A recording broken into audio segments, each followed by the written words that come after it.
Estamos en De Palabra en Palabra. Muy buenas tardes, tengan todos allá en casa. Todos los que están viendo este programa, que hoy va a estar muy bueno porque tenemos un invitado y además tenemos novedades. Y vamos a hablar de libros, vamos a hablar de libros contemporáneos, libros de escritores de este tiempo. Y hablando de escritores de este tiempo, comenzamos el programa con un poema de Luis García Montero, español, nacido en Granada en 1958. Él es ensayista, es catedrático de Historia de la Literatura Universal de la Universidad de Granada. En fin, tiene una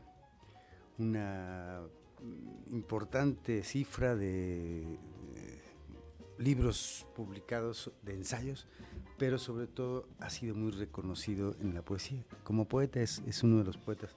Joaquín Sabina hizo una musicalización de uno de sus poemas en un disco que se llama Alivio de Luto, que es un poema que se llama Nube Negra. Y bueno, yo he tenido la suerte de ser su amigo y de esta antología que además está dedicada en Morelia en octubre de 2005, fíjese usted. Entonces, leemos un poema de Luis García Montero de este libro y ya se me... Aquí hay uno.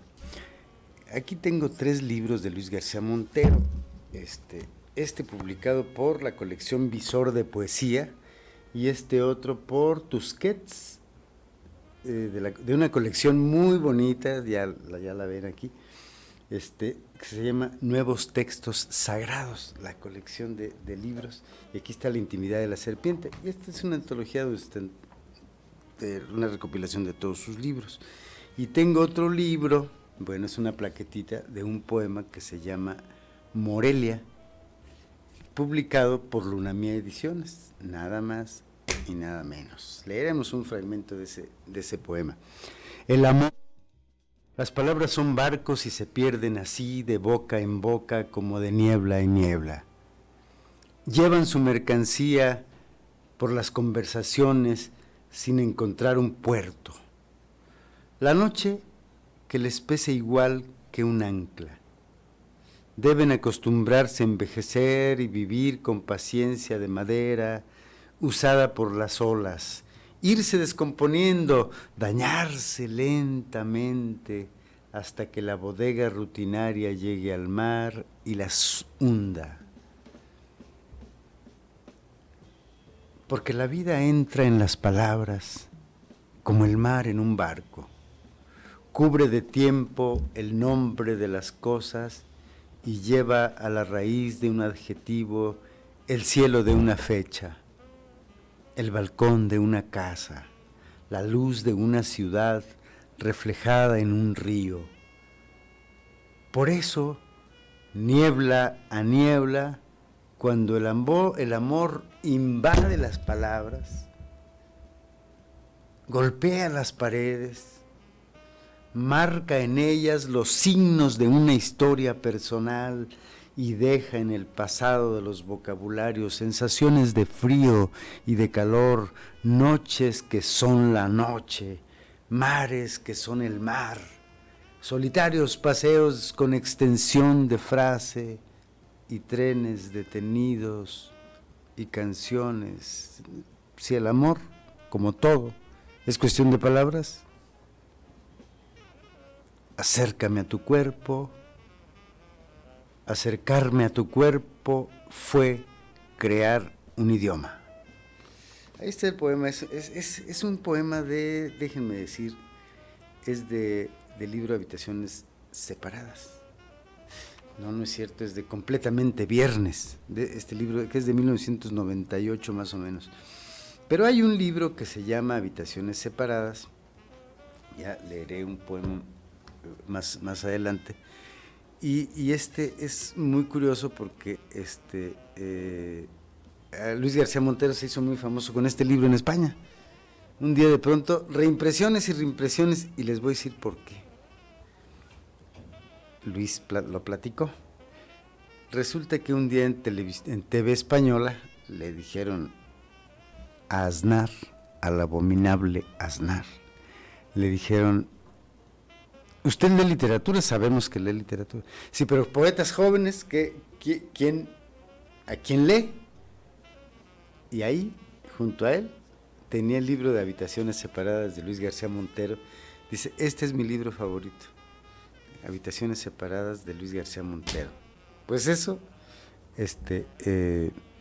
pues a Luis no le caía bien Aznar, ni le cae bien, es decir, a quién de mucha gente no le... Aznar era el hombre muy serio, muy circunspecto, ¿no? Pero bueno, ya sabemos lo que hizo también y ya sabemos quién fue Aznar y todo. Y Luis García, el abominable Aznar, se hizo famoso en toda España y vendió muchísimos libros. Pues así son las cosas. Pero no es inmerecido. Es decir, hay gente que un día lo agarra el presidente del país y dice, este es el mejor escritor que más me gusta, y resulta que es malísimo. Es malísimo, malísimo. Entonces, con Luis no se equivocó este hombre. Y es muy buen poeta, Luis. Es de una generación, pues es de mi generación, es de 1958. Y aquí en la contraportada de esta antología dice, la poesía de Luis García Montero ha protagonizado el esfuerzo de una lectura progresiva de la posmodernidad. Si las escuelas poéticas contemporáneas habían tendido a perpetuar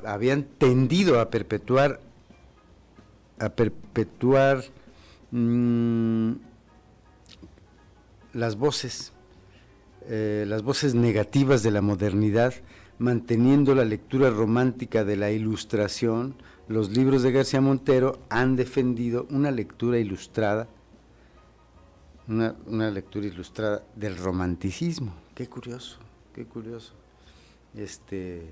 qué curiosa apreciación.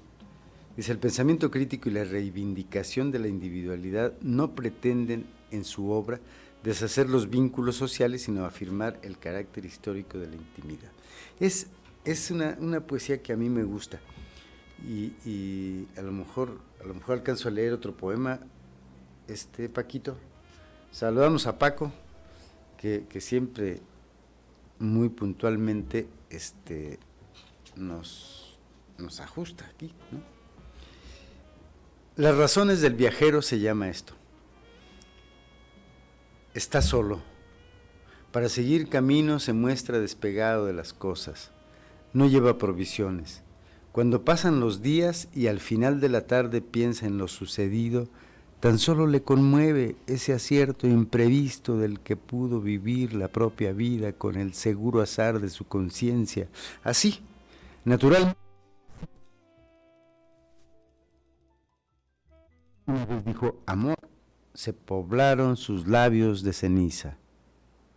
Dijo también mañana, con los ojos negados al presente, y solo tuvo sombras que apretar en la mano, fantasmas como saldo, un camino de nubes, soledad, libertad, dos palabras que suelen apoyarse en los hombros heridos del viajero. De todo se hace cargo, de nada se convence. Sus huellas tienen hoy la quemadura de los sueños vacíos. No quiere renunciar, pero seguir camino acepta que la vida se refugia en una habitación que no es la suya. La luz queda siempre detrás de una ventana. Al otro lado de la puerta suele escuchar los pasos de la noche. Sabe que le resulta necesario aprender a vivir en otra edad, en otro amor, en otro tiempo de habitaciones separadas. Ese es del libro de las habitaciones separadas, que es de 1994. Y nos quedó perfecto. Vamos a un corte. Regresamos y tenemos como invitado a Carlos López Ahumada, autor de Relato de Amor, una fina novela de la que hablaremos enseguida. Regresamos.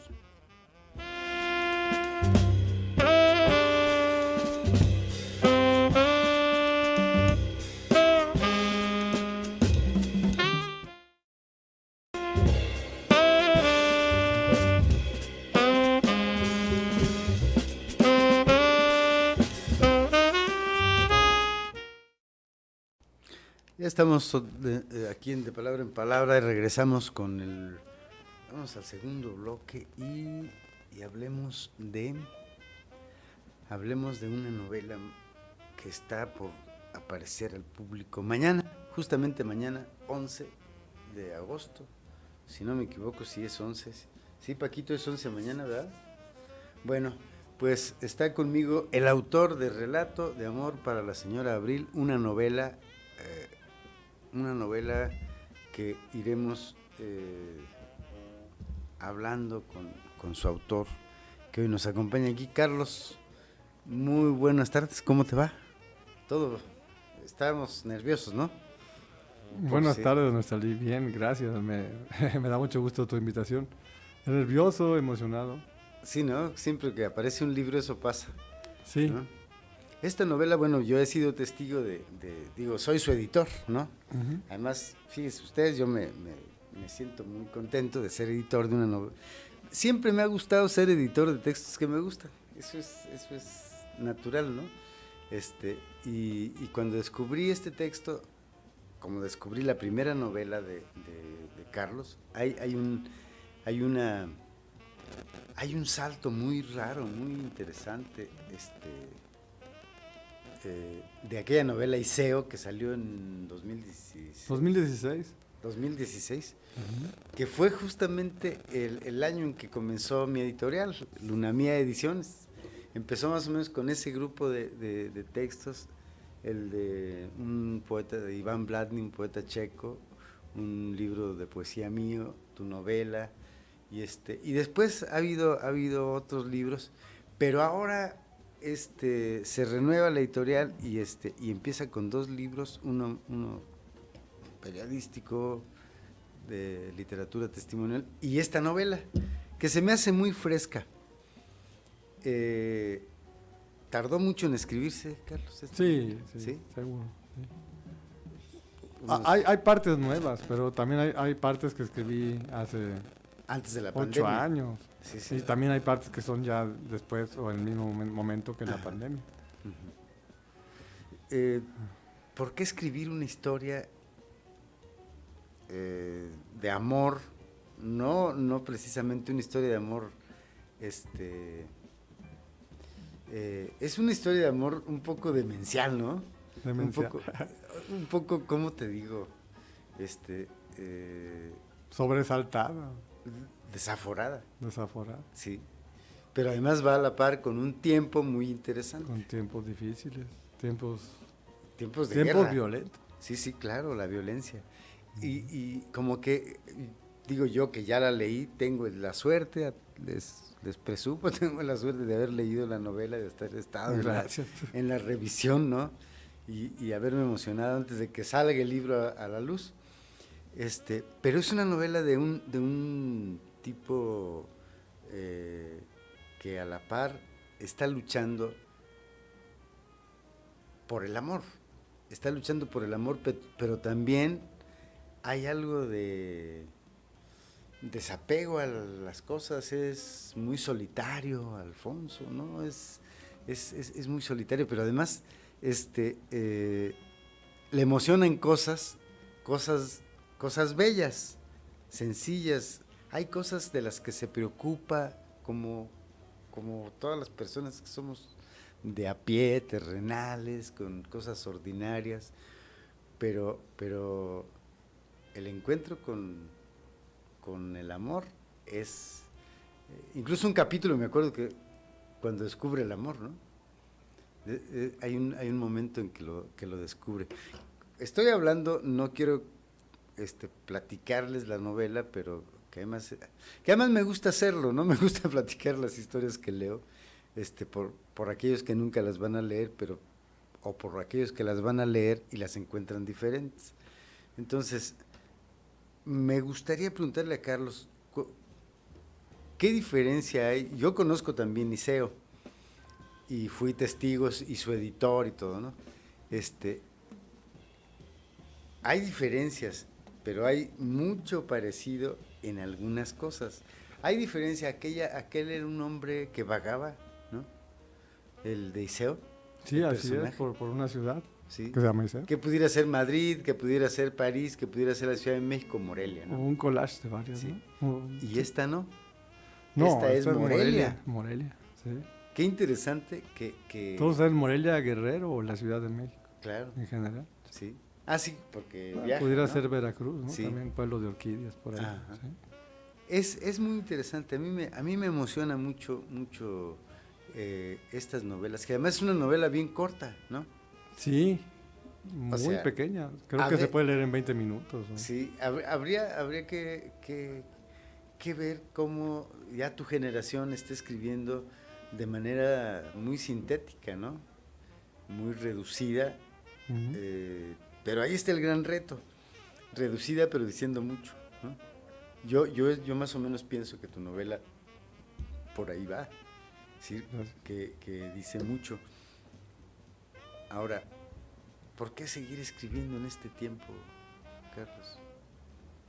Sé que escribes poesía y que no paras. Casi te cito y no lo cito porque no lo recuerdo, ¿no? Pero decía Jaime Sabines que uno escribe por necesidad, casi que... Uh-huh. que decía... Necesidad del cuerpo, pues, necesidad... Fisiológica. Fisiológica, esa es la palabra que él Sí, usaba, sí. precisamente. Uh-huh. Escribo por necesidad fisiológica. Fíjate. Es una poesía, pues no es mía, Uh-huh. pero es una metáfora. Uh-huh. Pero fíjate cómo puede, quizá que tienes razón, ¿no? Es decir, en una de las cartas de Rilke al joven Capuz, son las cartas de un joven poeta, le dice: pregúntese en el momento más silencioso de la noche si usted se moriría si dejara de escribir. Si dice que, y respóndase con toda sinceridad. Si dice que no, pues deje de escribir. Pero si siente que se moriría y que se asfixia, entonces está usted condenado a la soledad de la escritura de la poesía. No, yo creo que esa soledad a veces, Ajá, sobre todo ya para alguien con niños, claro. es difícil encontrarla en la madrugada. Eso es interesante. Conozco gente que como lector se tiene que levantar a las 4 de la mañana a leer, con Claro. todas sus ocupaciones. Imagínate como escritor. Volvemos en este asunto después del corte y tengo una pregunta además sobre el interior de la novela. Regresamos.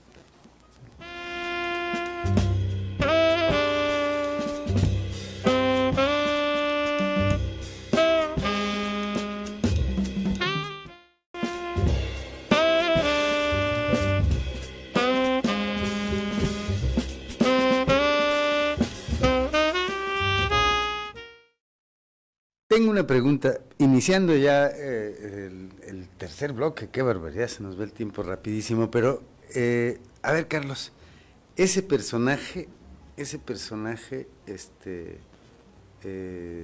vive una historia muy ordinaria que mucha gente vive, ¿no? ¿Sí?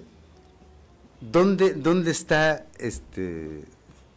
dónde crees que esté el interés? Es decir, digo, yo podría darte una versión, pero tú como autor, ¿cuál es el interés que provoca este personaje y su amor y su historia y sus hijos y tal y todo, y pararse a comprar los periódicos, mirar, sentarse, quedarse media hora ahí viendo, todo eso? ¿Qué es lo interesante de eso en la vida?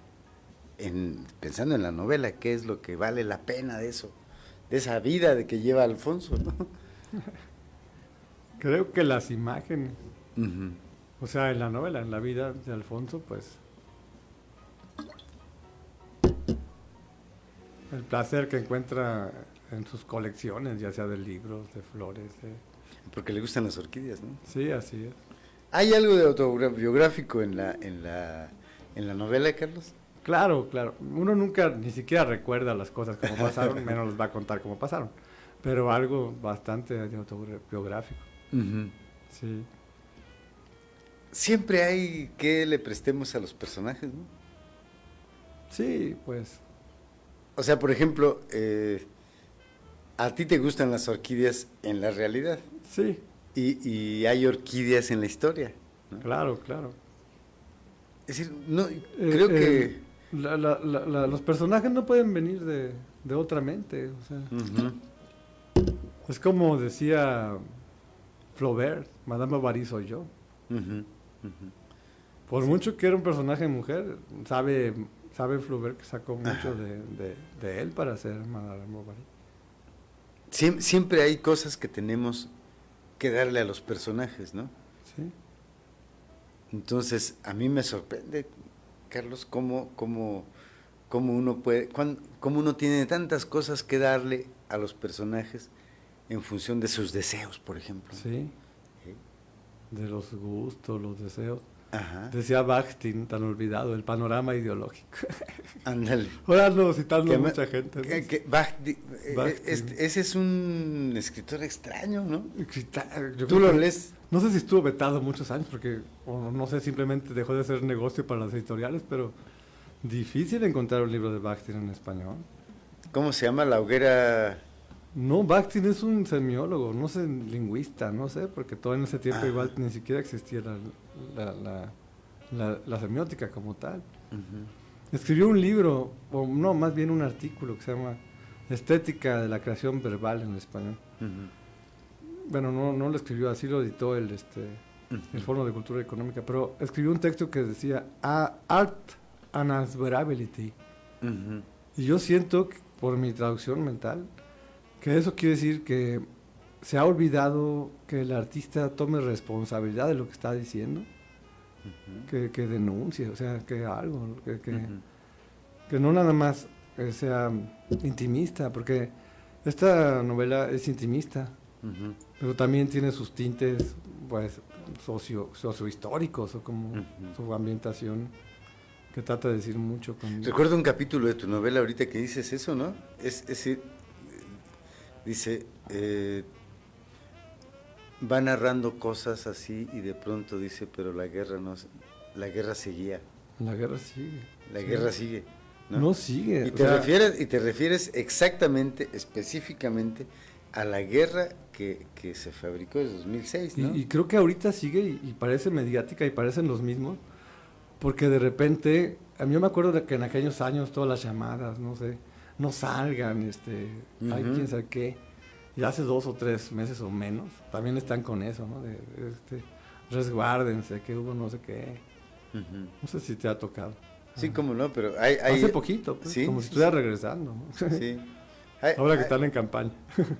Sí, y hay que asustar a la gente y el poder hace eso, ¿no? Decir, finalmente hay que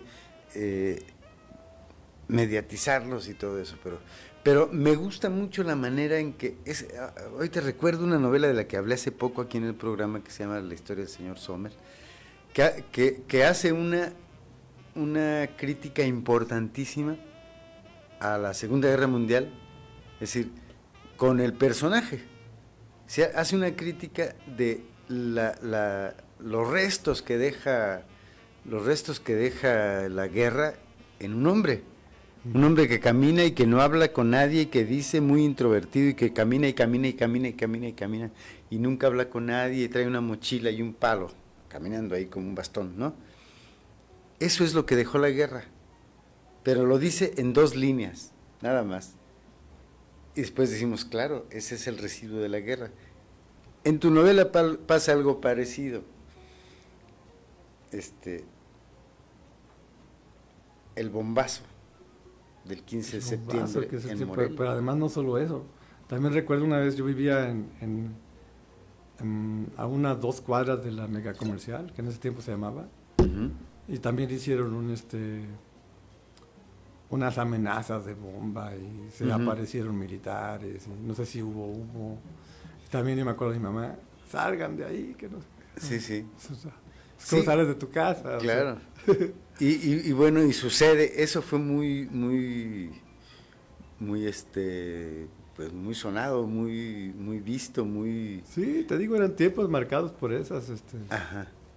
Y fíjate que en la novela encuentro ese hilo delgado que cuenta la historia de un hombre que se aferra al amor, ¿no? Que se aferra hay unas unos momentos en que parece que el tipo no hace nada, pero lee los periódicos, ¿no?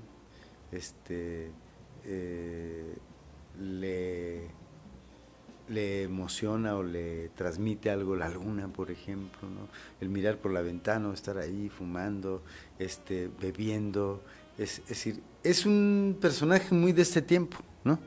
Muy de este tiempo que finalmente vive esto, ¿no? Vive este sentimiento que lo arrastra, ¿no? Y ese sentimiento que a muchos arrastra, ¿no? El amor, en nombre del amor, cuántas cosas se han hecho, ¿no? Cuántas cosas han sucedido. Bueno, yo pienso que, bueno, en mi caso, y lo digo en todo el tiempo, y lo digo no nada más por las mujeres, sino también por la familia o lo que sea, pues el amor es lo que te mantiene aquí, ¿no? Bueno, a mí por lo menos. ¿No? Sí. No veo qué más. O sea, comer y dormir, no creo que sea. Sí. Además, trabajar,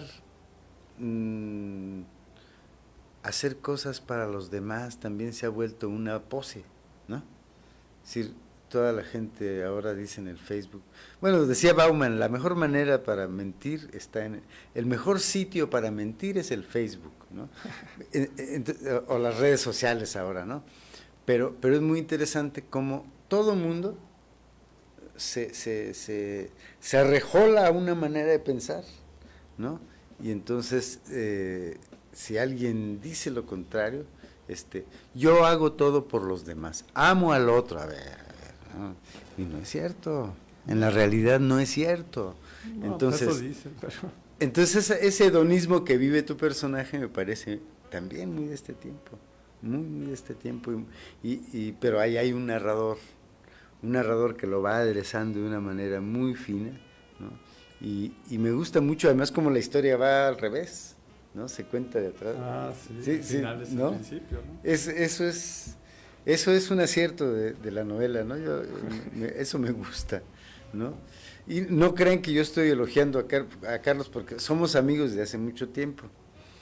Pero uno a los amigos tiene que decirles la verdad, ¿no? Entonces, si su texto está muy flaco y muy cojito y no camina, pues hay que decirlo, que es lo que a uno le parece. Yo agradezco mucho cuando me dicen, oye, este texto está muy malo, y entonces lo evalúo, pero creo que es una novela muy de este tiempo, ¿no?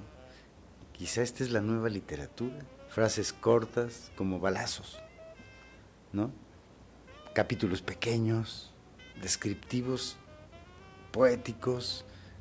Esa puede ser una nueva, un nuevo encuentro en la narrativa, ¿no? Digo, no estamos descubriendo el hilo negro, la Nouveau Roman de Francia, la novela donde está Marguerite Duras, donde está Klaus Simon, donde están muchos autores franceses, ahí sí se las debemos a los franceses, pero más o menos van por ahí. Marguerite Duras es de esas frases, ¿no? Entonces, y en el español suceden muy rítmicas, ¿no? Muy rítmicas. Bueno, íbamos a leer un poema de García Montero. Hay un poema que Luisito García Montero escribió aquí en Morelia. Voy a leer un fragmento. Morelia. Soy cobarde, pero también mantengo la dignidad. Procuro no vender la sonrisa que los fuertes esperan. Por eso corro hasta mis versos como el niño que huye hacia su cuarto cuando empiezan los gritos en la casa. Me duermo y amanezco. Ya da el sol en las piedras de Morelia. Me levanté muy de mañana a caminar las calles de una ciudad que ha sido ese recuerdo en el que nunca estuve. Tampoco estuve en el Madrid bombardeado, pero crecí mientras buscaba una verdad en la memoria. Más que la tierra limpia, me emociona el paisaje de cultivos, la piedra que las manos edifican, las paredes que comprenden el relevo de vidas cotidianas, los cuerpos de murmullos, de tacones que bajan la escalera, de peldaños que corren hasta el sótano antes del bombardeo. 1939 o tal vez 2005. Es la historia del agua, la lluvia repetida en el invierno como una condición de la miseria. Vamos a un corte, seguimos platicando con Carlos y Relato de amor para la señora Abril. Regresamos.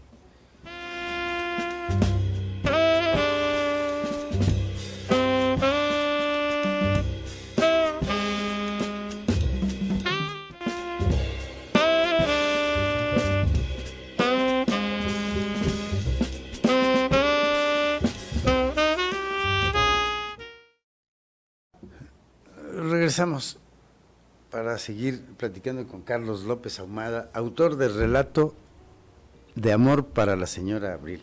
Es un título que me gusta. Bueno, les diré antes que otra cosa, este libro se presenta mañana, justamente mañana.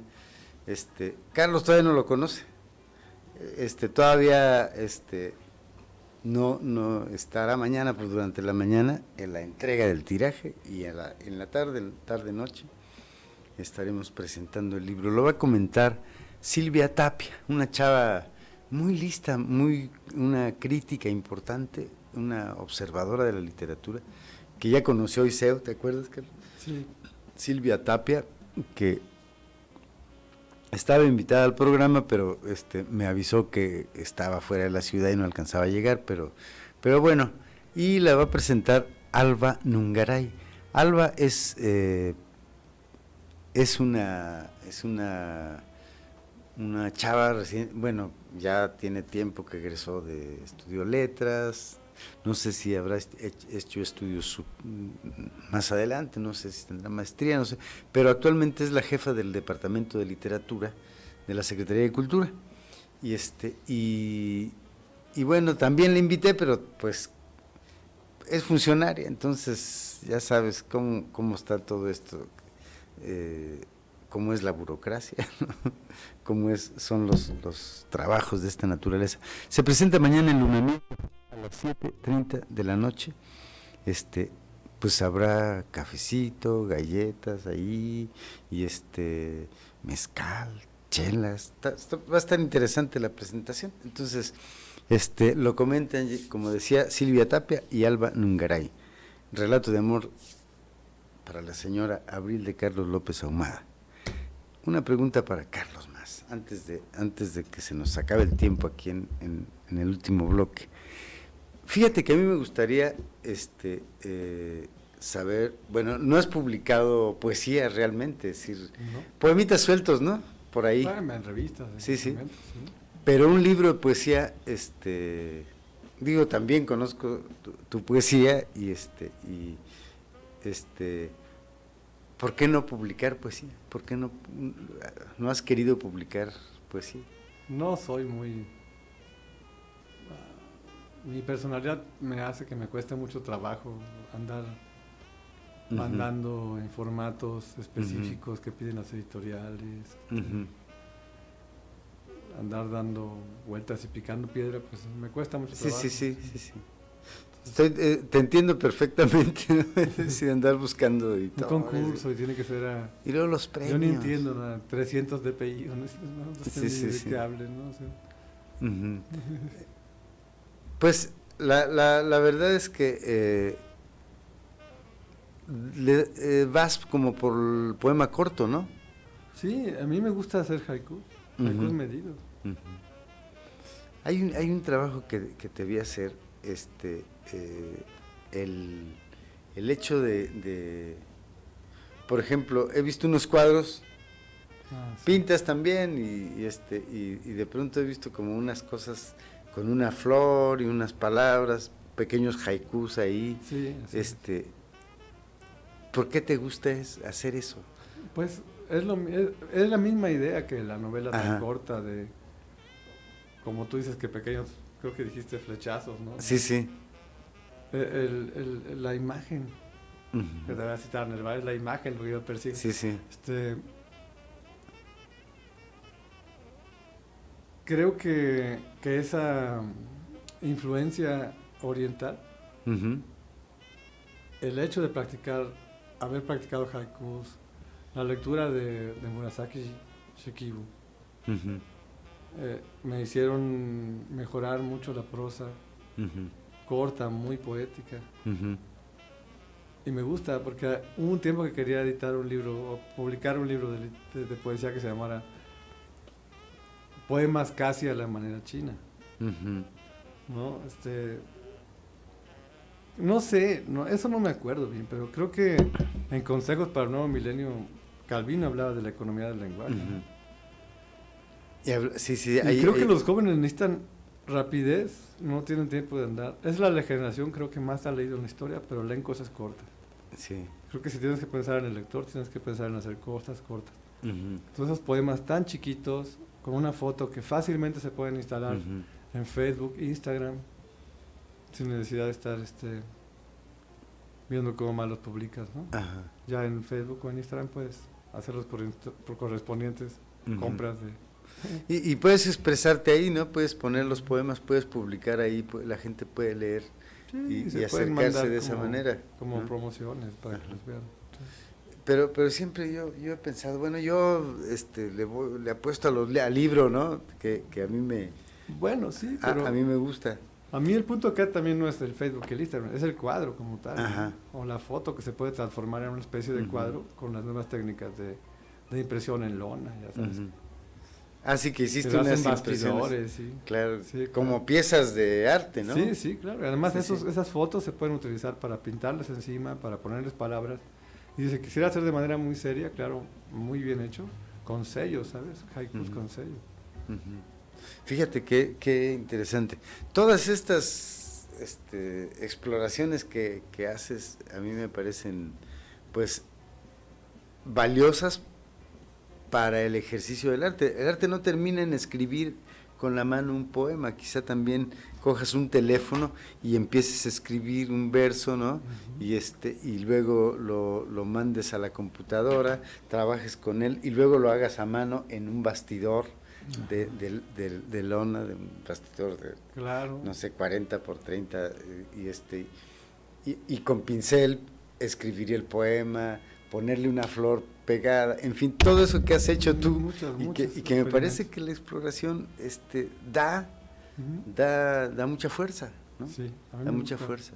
Además son, bueno, así que casi que hobbies que tengo de madrugada, sí. ¿No? Sí. Eso me parece que está dado en esa manera de vagar con la imaginación. Lo vi en Iseo, en tu novela, que fue tu primera novela, ¿no? Hay un cuadernillo que hicimos en la universidad tuyo que se llama Seguir las olas. Así es. ¿No? Que valdría la pena pensar en una reedición después, ¿no? Fíjate que encontré a una autora de Rosa María Guerrero, la encontré ayer, y recuerda con mucho cariño eso. Ella es médico, es cirujana, se dedica a eso, pero fíjate que le dije, ese libro, hace poquito, allí en Luna Mía Café, llegó una señora y vio los títulos, y estaba a la venta ese libro que se llama La Luna que no vimos, se llama y entre todos, eligió ese por el título. Muy, muy interesante. Entonces, hay ahí Carmen Villoro, Víctor Manuel Cárdenas, que ya murió Víctor, y ese libro tuyo, un título de Atahualpa Espinosa. Creo que valdría la pena hacer una reedición, una especie de recopilación de textos narrativos, textos poéticos, y hacer unos 2 libros, unas antologías de ese, y pedirle a cada autor 2 textos nuevos, por ejemplo, ¿no? Entonces, sí, y ese de Seguir las olas tiene un ritmo muy bueno, es decir, que se logra mucho más ya en Iseo. Es más parecido el de Seguir las olas a Relatos de amor para la señora. Sí, tiene más parecido aquellos primeros relatos que con con Iseo, que Iseo es una... es una... No está escrita con mucha razón. Está en los límites de la razón.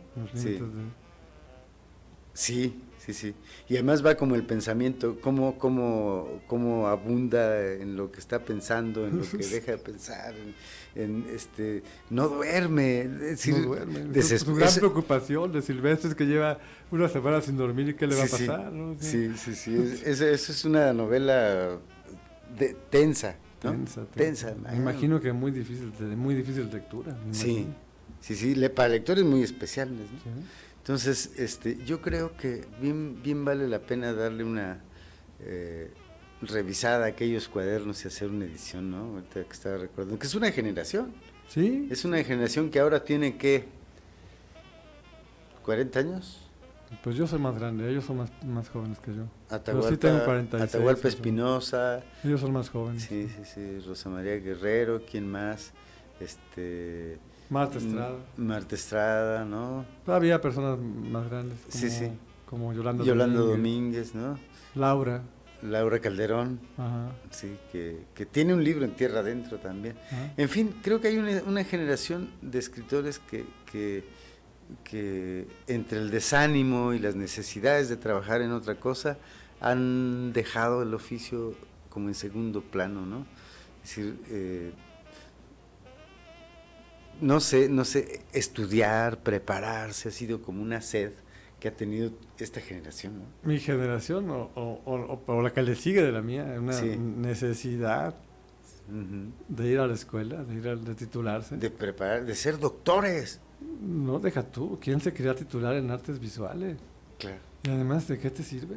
Sí, es cierto. Es decir, para que puedas dar clase en una escuela, ¿no? Ya. Bueno, depende, porque están peleadísimas las plazas, o sea. Ese es otro. A lo mejor te sirve mucho no titularte, pero aprender, y sí o no titularte, pero aprender mecánica. Claro. Algo, En fin, a mí me parece que es importante como reflexionar sobre estas nuevas maneras de los artistas de estas generaciones que buscan más la inmediatez, que buscan más ir a la academia pensando que les va a ayudar a la creación, y todo eso, ¿no? Siempre se aprende algo en la escuela, y lo mejor de la escuela es que se conocen muchas personas. De hecho, yo te conocí a ti en la Universidad Latina. Bueno, por Atahualpa. Sí. Entonces, creo que en ese sentido sí, ¿no? Pero no va a resolver la calidad de la obra. Eso no sé de dónde venga. Pero eso sí era o debería ser la universidad. Sí. Un lugar para el intercambio de las ideas. Sí, y además la diversidad de las ideas. Ya nos vamos, Paquito. Ya nos vamos. Pues les invitamos, ¿no? ¿Quisieras decir algo para terminar? Pues que asistan mañana al Café Luna Mía, a las 7:30. Ok. ¿Me puedes apoyar con la dirección?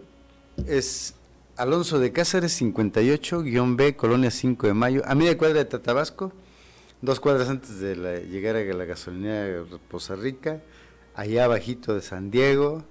En fin, no es difícil llegar a Luna Mía Café. Mañana 7:30 ahí, y bueno, pues nos despedimos. Muchas gracias, Carlos, que nos acompañaste. Gracias a ti por la invitación. Aquí, ¿no? Y nos vemos mañana, yo creo. Sí.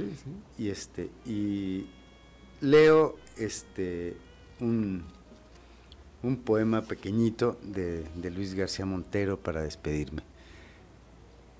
Bajo una lluvia fría de polígono, con un cielo drogado de tormenta y nubes de extrarradio, porque este amor de llaves prestadas nos envuelve en una intimidad provisional, paredes que no hacen compañía y objetos como búhos en la sombra. Son las sábanas más tristes de la tierra. Mira cómo vive la gente. Recuerden, amigos, que si encontramos un día las sábanas más tristes de la tierra, hay que dormir en ellas y soñar en serio. Yo soy Neftalí Coria. Hasta la próxima.